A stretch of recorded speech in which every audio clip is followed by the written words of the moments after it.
वन्देऽहं श्रीगुरुश्रीयुतपदकमलं श्रीगुरुन् वैष्णवांश्च श्रीरूपं साग्रजातं सहगणरघुनाथान्वितं तं सजीवं साद्वैतं सावधूतं परिजनसहितं कृष्णचैतन्यदेवं श्रीराधाकृष्णपादान् सहगणललिता श्रीविशाखान्वितांश्च अमज्ञानतिमिरन्धस्य ज्ञानाञ्जनशलाकया चक्षुरुन्मीलितं येन तस्मै श्रीगुरवे नमः।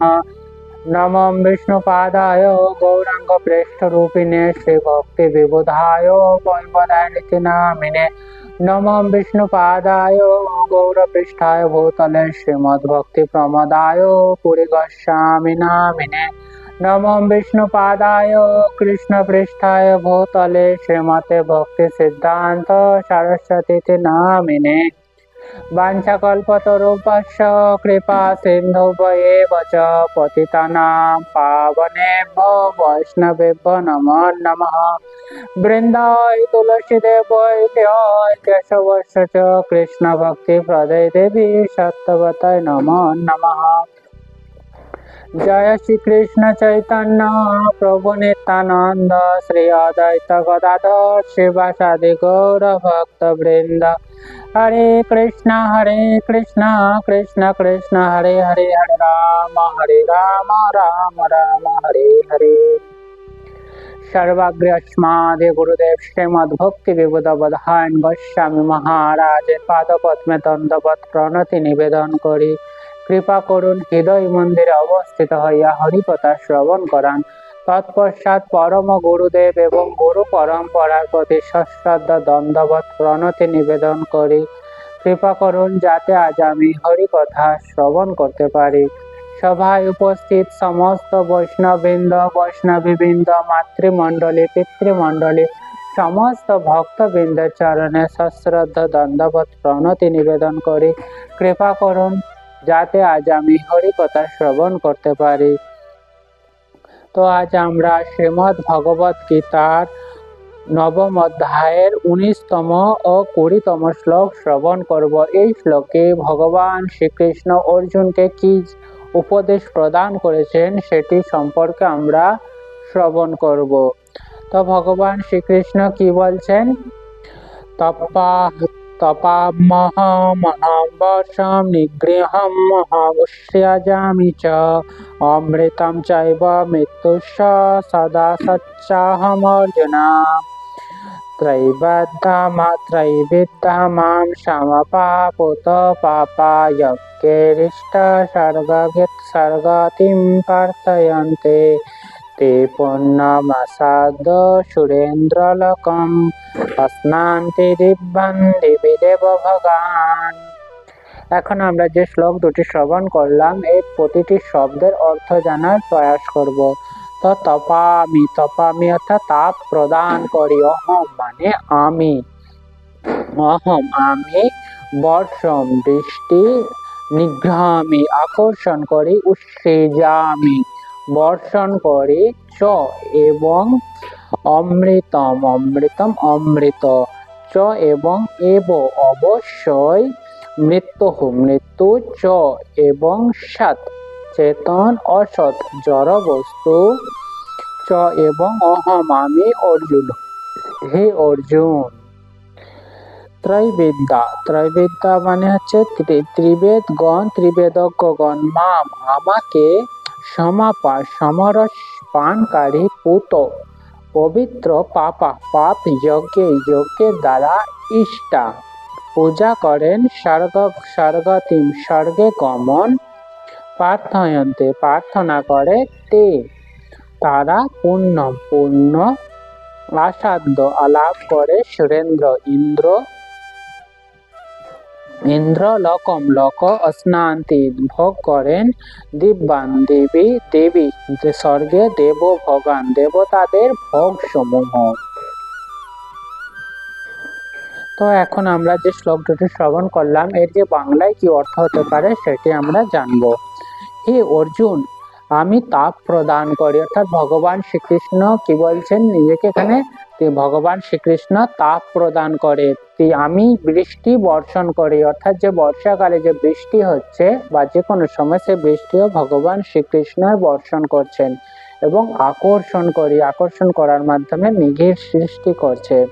আমি অমৃত, মানে ভগবান শ্রীকৃষ্ণই হচ্ছে অমৃত, আমি মৃত্যু, অর্থাৎ ভগবান একদিকে অমৃত, অন্যদিকে হচ্ছে তিনি মৃত্যু। জড় ও চেতন উভয় বস্তু আমার মধ্যে, অর্থাৎ জড় বস্তু এবং চেতন বস্তু দুটোই ভগবান শ্রীকৃষ্ণের মধ্যে বিরাজ করছে। তারপর ত্রিবেদগণ, অর্থাৎ ঋক, সাম, যজুর, এই যে তিন বেদ রয়েছে, এই ত্রিবেদগণ যজ্ঞ অনুষ্ঠানের দ্বারা, যে বিভিন্ন রকমের বৈদিক যজ্ঞ অনুষ্ঠান রয়েছে, সেই সমস্ত যজ্ঞ অনুষ্ঠানের মাধ্যমে কি করে, আমাকে আরাধনা করে, অর্থাৎ ভগবান শ্রীকৃষ্ণকেই তারা আরাধনা করে। যজ্ঞ অবশিষ্ট সমরস পান করে, অর্থাৎ যজ্ঞের পর যে সমরস থাকে সেটি তারা পান করে, তারা পাপ মুক্ত হয়, অর্থাৎ এই পাপময় সংসারে থেকে যে সমস্ত পাপ কর্ম তারা করে রয়েছে, যে জানতে অজান্তে সে সমস্ত পাপ কর্ম থেকে মুক্ত হন এবং মুক্ত হওয়ার পর তারা স্বর্গে কামনা করার প্রার্থনা করেন। তারা পুণ্য কর্মের ফলস্বরূপ, অর্থাৎ যেহেতু তারা যজ্ঞ অনুষ্ঠান করছে, এগুলি হচ্ছে পুণ্য কর্ম, এই পুণ্য কর্ম করার ফলে তারা ইন্দ্রলোক লাভ করে এবং দেবভোগ্য দিব্য সুখ লাভ করতে থাকে। তো আমরা শ্রীকৃষ্ণ তার বিবিধ শক্তি, এই যে দুটি শ্লোক বা এই যে শ্লোকগুলি আমরা পরপর ক্রমান্বয়ে শ্রবণ করছি, এই শ্লোকে হচ্ছে ভগবান শ্রীকৃষ্ণের যে বিভিন্ন প্রকার যে শক্তি রয়েছে, সেই শক্তির সম্পর্কে ভগবান শ্রীকৃষ্ণ ক্রমান্বয়ে আমাদের অর্জুনের কাছে উপস্থাপনা করছে। তো তিনি কি বলছেন, এই যে বিবিধ শক্তির মধ্যে বিদ্যুৎ ও সূর্যের মাধ্যমে তাপ ও আলোক বিকিরণ করে, অর্থাৎ এই যে জড়জগতে যে তাপ বা সূর্যের যে তাপ রয়েছে বা আলো রয়েছে, সেটিও ভগবান শ্রীকৃষ্ণই বিকিরণ করছে, কারণ সমস্ত কিছুই হচ্ছে ভগবানের সৃষ্টি। তাই যা কিছু থেকে যা কিছু এই জগতে আমরা দেখতে পাচ্ছি বা উপলব্ধি করতে পারছি, সবই হচ্ছে ভগবান শ্রীকৃষ্ণেরই। গ্রীষ্ম ঋতুতে তিনি হচ্ছে বৃষ্টিকে আকাশ থেকে পড়তে দেন না, অর্থাৎ গ্রীষ্মকালে যেহেতু বৃষ্টি হয় না, এটি কি বলছে, এটিও ভগবানের ইচ্ছায় তিনি বৃষ্টি পড়তে দেন, এবং বর্ষাকালে আবার মেঘ আকর্ষণ করে প্রচুর পরিমাণ প্রচন্ড বৃষ্টিও বর্ষণ করেন। যে শক্তি আমাদের আয়ুকে পরিবর্ধিত করে, আমাদের বাঁচিয়ে রাখে, অর্থাৎ আমাদের মধ্যে যে প্রাণ শক্তি রয়েছে, এই যে প্রাণ শক্তি, এটিও ভগবান শ্রীকৃষ্ণের, এই যে আমাদেরকে যে বাঁচিয়ে রেখেছে, সেটি হচ্ছে কি শ্রীকৃষ্ণেরই শক্তি। জীবনের অন্তে, অর্থাৎ এই যে একটা সময় আসবে, যেহেতু জন্ম হয়েছে একটা সময়, ঠিক জীবের যে জন্ম যেহেতু হয়েছে, মৃত্যু ঠিক হবেই, অর্থাৎ এই জড়দেহ ঠিক একটা সময় আসবে ত্যাগ করতে হবে, সেই ত্যাগের সময় মৃত্যু রূপে ভগবান শ্রীকৃষ্ণ নিজেই উপস্থিত হন। শ্রীকৃষ্ণ এই বিভিন্ন শক্তির বিশ্লেষণ করার ফলে, অর্থাৎ আমরা যে শক্তি, বিভিন্ন রকম শক্তি, বিবিধ যে শক্তি রয়েছে, বিশ্লেষণ করার ফলে আমরা প্রতিপন্ন করতে পারি যে তার দৃষ্টিতে জড় ও চেতন, অর্থাৎ এই যে জড় জগৎ এবং চেতন, জড় জগতে যে চেতন বস্তু রয়েছে, সমস্ত কিছুই হচ্ছে তার মধ্যে কোনো পার্থক্য নেই, অথবা পক্ষান্তরে জড় ও চেতন উভয়ই তার প্রকাশ, অর্থাৎ জড় জগৎ এবং চেতন জড় জগতে যে চেতন জীব রয়েছে, সেই সমস্ত তারই প্রকাশ। তাই কৃষ্ণ ভাবনার অতি উন্নত স্তরে এরকম পার্থক্য সৃষ্টি করা উচিত নয়। এই অবস্থায় প্রতিষ্ঠিত তিনি উত্তম অধিকারী, অর্থাৎ যিনি জড় ও চেতনের মধ্যে পার্থক্য নিরূপণ করে না, সেরা হচ্ছে কি অত্যন্ত উত্তম অধিকারী। তিনি সর্বত্র সবকিছুতে, অর্থাৎ জড় বস্তু যা কিছু দেখছে বা চিন্ময় বস্তু বা চেতন বস্তু যা কিছু দেখে, তার মধ্যে ভগবান শ্রীকৃষ্ণের যে উপস্থিতি রয়েছে, সেটি তারা উপলব্ধি করতে পারে, বা সমস্ত জড় জগৎ বা চেতন জগতে ভগবান শ্রীকৃষ্ণকেই দর্শন করে। এটা হচ্ছে যারা উত্তম অধিকারী, তারা এইটি করতে সমর্থ। যেহেতু জড় ও চেতন উভয় শ্রীকৃষ্ণ, তাই সমস্ত জড় উপাদানের সংগঠিত বিশাল বিশ্বরূপ হচ্ছে শ্রীকৃষ্ণ, অর্থাৎ জড় জগৎ এবং চেতন সমস্ত কিছু নিয়ে ভগবান শ্রীকৃষ্ণের যে বিশ্বরূপ, বিশ্বে যে বিভিন্ন রকমের রূপ যে ছড়িয়ে আছে, সেটি হচ্ছে ভগবান শ্রীকৃষ্ণ। মুরলীধর শ্যাম সুন্দর রূপে তার যে বৃন্দাবন লীলা, অর্থাৎ বিশ্বরূপ, বিশ্বে বিভিন্ন রকমের ভগবান শ্রীকৃষ্ণের রূপ রয়েছে, কিন্তু মুরলীধরন যে শ্রীকৃষ্ণের যে বৃন্দাবনে যে লীলা করেছে সেটি হচ্ছে তার কি পরম মাধুর্যময় ভগবত লীলা। তাই যারা শুদ্ধ ভক্তগণ সেই বৃন্দাবনে ভগবান শ্রীকৃষ্ণের যে লীলা সেই লীলার প্রতি অতি আকৃষ্ট থাকে। ত্রৈবেদ্যা অর্থাৎ এই যে ত্রৈবেদ্যা বলতে ঋক্সাম যজুর অথর্ব। ঋক্সাম যজুর যে তিনটে বেদ রয়েছে, এই বেদের যে যারা জ্ঞান অর্জন করেছে তাদেরকে ত্রিবেদজ্ঞ বলা হয়। যে ব্রাহ্মণ এই তিনটি বেদ অধ্যয়ন করা হয় তাদেরকে কি বলা হচ্ছে ত্রিবেদী। যারা এই তিন বেদ অধ্যয়ন করার তিন বেদ থেকে প্রাপ্ত জ্ঞানের প্রতি অত্যন্ত আসক্ত, অর্থাৎ এই যে তিনটি জ্ঞান যে অর্জন করতে হবে এই যে তীব্র ইচ্ছা থাকে, তারা কি হয়, তারা মনুষ্য সমাজে তারা হচ্ছে সম্মান ও প্রতিষ্ঠা লাভ করে। দুর্ভাগ্যবশত হচ্ছে বর্তমানকালে কি দেখা যাচ্ছে, এই যে সমস্ত বেদজ্ঞ রয়েছে ত্রিবেদজ্ঞ, তারা হচ্ছে বড় বড় পণ্ডিতেরা বৈদিক জ্ঞান অর্জন করলেও তারা এই যে বৈদিক জ্ঞানের প্রধান উদ্দেশ্য ভগবান শ্রীকৃষ্ণের জানা এবং তার সেবা করা, সেইটা থেকে তারা করে না। তার ফলে কি বলা হচ্ছে, এটি দুর্ভাগ্যজনক বশিত বলা হচ্ছে। কারণ এখানে ভগবান শ্রীকৃষ্ণ নিজেই ঘোষণা করেছেন কি, যারা হচ্ছে এই ঘোষণা করেছে তিনি হচ্ছেন ত্রিবেদীদের পরম লক্ষ্য, অর্থাৎ যারা ত্রিবেদজ্ঞ বা বেদ পাঠ করে তাদের প্রধান লক্ষ্য হওয়া উচিত ভগবান শ্রীকৃষ্ণকে জানা। যথার্থ ত্রিবেদী শ্রীকৃষ্ণের চরণাবিন্দে শরণাগত হয়, অর্থাৎ যারাই ত্রিবেদ অধ্যয়ন করেছে প্রকৃতভাবে যদি বুঝতে পারে, তারা ভগবান শ্রীকৃষ্ণের চরণে আত্মসমর্পণ করে এবং তারা তার প্রীতি উৎপাদনের জন্য বিশুদ্ধ ভক্তি যোগে নিয়োজিত থাকে এবং কি আত্মসমর্পণ করে। তারপর হচ্ছে শুধু আত্মসমর্পণ নয়, যাতে ভগবান শ্রীকৃষ্ণ যাতে খুশি পান, আনন্দিত হয়, তার প্রীতি বর্ধন হয়, তার জন্য কি করে বিশুদ্ধ ভক্তিযোগ অবলম্বন করতে থাকে। এই ভক্তিযোগ শুরু করে কৃষ্ণ মহামন্ত্র কীর্তন, সেই সঙ্গে কৃষ্ণ তত্ত্ব জানার প্রসার মাধ্যমে। অর্থাৎ ভক্তিযোগ কি, ভক্তিযোগের মাধ্যমে আমরা যে হরে কৃষ্ণ মহামন্ত্র করছি, এটাও কি এই মন্ত্র জপ করলে ভগবান শ্রীকৃষ্ণ প্রীতি লাভ করে। তাই হরে কৃষ্ণ মহামন্ত্র যারা ভক্ত এই যে ভক্তিযোগ অবলম্বন করছে তারা সর্বদা করতে থাকে এবং কৃষ্ণ তত্ত্ব অর্থাৎ ভগবান শ্রীকৃষ্ণের সম্পর্কিত যা কিছু তত্ত্ব শাস্ত্রে যেগুলি উল্লেখিত আছে সেগুলি জানার প্রচেষ্টা করে।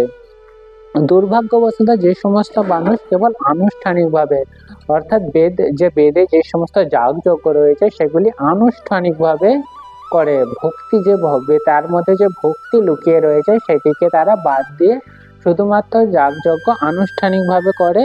এর ফলে কি তারা ইন্দ্র চন্দ্র আদি যে সমস্ত দেবতাদের নাম বেদে যে উল্লেখ আছে সেই সমস্ত তাদের উদ্দেশ্যে যজ্ঞ করে। এই যজ্ঞ করার ফলে কি তারা হচ্ছে পূর্ণ কর্ম অর্জিত করে, কিন্তু এই পূর্ণ কর্মের ফলে কি উপাসকেরা নিঃসন্দেহে নিকৃষ্ট গুণ থেকে শুদ্ধ হয়, অর্থাৎ তারা ক্রমান্বয়ে শুদ্ধ হয় এবং শুদ্ধের ফলে স্বর্গলোক, মহর্লোক, জ্ঞানলোক, তপলোক আদি অর্থাৎ এই সমস্ত লোক তারা ক্রমান্বয়ে লাভ করতে থাকে। আর কি এই সমস্ত স্বর্গলোকে একবার অধিষ্ঠিত হলে তারা লক্ষ লক্ষ গুণ বেশি ইন্দ্রিয় তৃপ্তি সাধন করতে পারবে। অর্থাৎ এই যে জড়জগতে যে সমস্ত ইন্দ্রিয় তৃপ্তির জন্য বিভিন্ন রকমের প্রচেষ্টা, কেউ যদি সেই সমস্ত লোকে যায় তারা সেখানে লক্ষ লক্ষ গুণ অর্থাৎ এখানে যে লক্ষ লক্ষ গুণ বেশি ইন্দ্রিয় তৃপ্তি করতে পারবে, কিন্তু কি এগুলি সবই হচ্ছে জড়জগৎ। আমাদের লক্ষ্য হওয়া উচিত হচ্ছে ভগবান শ্রীকৃষ্ণের সেবামূলক কর্ম করা। তার ফলে আমরা এই জড়জগৎ অর্থাৎ এই যে স্বর্গলোক, জ্ঞানলোক, তপলোক এই সমস্ত হচ্ছে কি এগুলি হচ্ছে জড়জগৎ, আর চিন্ময় জগৎ গোলক ও বৃন্দাবন সেখানে প্রত্যাবর্তন করতে পারবো যদি আমরা ভগবান শ্রীকৃষ্ণের সেবামূলক কর্মে সঠিকভাবে আমরা করতে পারি। সেটাই আমাদের একমাত্র লক্ষ্য হওয়া উচিত। তো এখানে শ্রীমদ্ ভগবত গীতা পাঠের বিশ্রাম। এরপর আমরা শ্রীমদ্ ভগবত গীতার যে মাহাত্ম্য সেটি শ্রবণ করব। তন্মালিনে মোচনম পংসাম জলস্নানম দিনে দিনে সকৃত গীতামৃত স্নানম সংসার মলনাশনম অর্থাৎ প্রতিদিন জলে গঙ্গা স্নান করে মানুষ নিজেকে পবিত্র করতে পারে। কিন্তু কেউ যদি ভগবত গীতার গঙ্গা জলে একবার স্নান করে, অর্থাৎ যেমন গঙ্গা জলে স্নান করলে কি দেহ পবিত্র হয়, কিন্তু ভগবত গীতার যে গঙ্গা জল সেটি কেউ যদি একবার স্নান করতে পারে, তাহলে কি হবে, তার জড় জীবনে মলিনতা অর্থাৎ তার হৃদয়ে যে সমস্ত মলিনতা রয়েছে এই জড় জগতে থাকার ফলে সেগুলি সম্পূর্ণভাবে বিনষ্ট হয়ে যাবে। তো এখানে শ্রীমদ্ ভগবত গীতা পাঠের বিশ্রাম। এরপর আমরা একটি কীর্তনের মাধ্যমে আজকের যে পাঠ সেটি বিশ্রাম প্রদান করব। হরে হরায় নমঃ কৃষ্ণ যাদবায় নমঃ যাদবায় মাধবায় কেশবায় নমঃ গোপাল গোবিন্দ রাম শ্রী মধুসূদন গিরিধারী গোপীনাথ মদন মোহন শ্রী চৈতন্য নিত্যানন্দ শ্রী অদ্বৈত সীতা হরি গুরু বৈষ্ণব ভাগবত গীতা শ্রীরূপ সনাতন ভট্ট রঘুনাথ শ্রী গোপাল ভট্ট দাস রঘুনাথ এই জয় গোসাই করি চরণ বন্দন যাহা হইতে বিঘ্ন নাশ বিষ্ট পুরন। এই জয় গোসাই ধর্ম তার দাস সবার পদহীন মার পঞ্চগ্রাস তাদের চরণতে বিরক্ত শনিবার জনমে জনমে অভিলাষ। এই জয় গোসাই যাবে ব্রজে কৈলাবাস রাধা কৃষ্ণ নিত্য লীলা করিলা প্রকাশ আনন্দে বল হরি ভজ বৃন্দাবন শ্রী গুরু বৈষ্ণব পদে মা যাইতাম শ্রী গুরু বৈষ্ণব পদ পদ্ম করিয়া নাম সংকীর্তন করে নরোত্তম দাস। হরে কৃষ্ণ কৃষ্ণ কৃষ্ণ হরে হরে হরে রাম রাম রাম হরে হরে তাই গৌরা হরি রাম হরি হরি হরি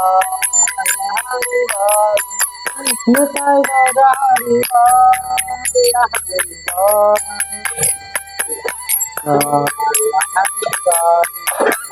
তাই গৌরা হরি হরি হরি তাই গৌতমানন্দ হরি হরি।